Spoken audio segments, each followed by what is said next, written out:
మహాశివరాత్రి సందర్భంగా కాకినాడ గుడారిగుంట జర్నలిస్ట్ కాలనీలో వెంచేసిన శ్రీ రమసహిత సత్యదేవ మందిర ప్రాంగణంలో బుధవారం నాడు ఉమా సాంబశివలింగానికి మధ్వ పురోహితులు యాతగిరి మధ్వేష్ ఆధ్వర్యంలో విశేష పూజా కార్యక్రమాలు జరిగాయి. సత్యనారాయణ స్వామి, లక్ష్మీదేవి మరియు దాసాంజనేయ స్వామి వార్లకు ప్రత్యేక అభిషేకాలు, పుష్పాలంకరణ చేశారు. అనంతరం ఉమా సాంబశివలింగానికి పంచామృత అభిషేకము, అన్ని ఫలాల తాలూకు అభిషేకాలు, చెరుకు రసంతో కూడా అభిషేకాలు చేయగా గంధంతో అభిషేకం నిర్వహించారు. అనంతరం విభూతితో అలంకారం చేసి అష్టోత్తర శతనామావళి హారతులతో శివరాత్రి పూజ కార్యక్రమాలు పూర్తి చేశారు. వచ్చిన భక్తులందరికీ ప్రసాద వితరణ జరిగింది.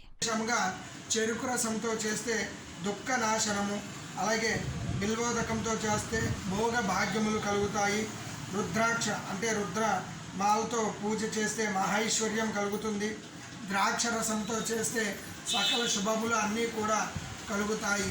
ఈ యొక్క పరమేశ్వరుడు ఉమా సాంబశివ స్వామి వారు ఎల్లప్పుడూ కూడా విశేషంగా భక్తులందరికీ కూడా ఆరోగ్య ఐశ్వర్యములు అన్నీ కూడా కలగాలి.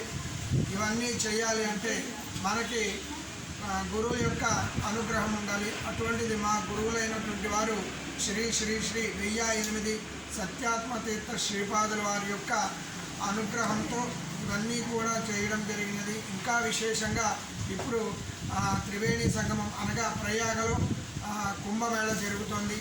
అందులో మహాస్వాముల వారు పాల్గొనడం, గంగా స్నానం, త్రివేణి సంగమ స్నానం చేశారు.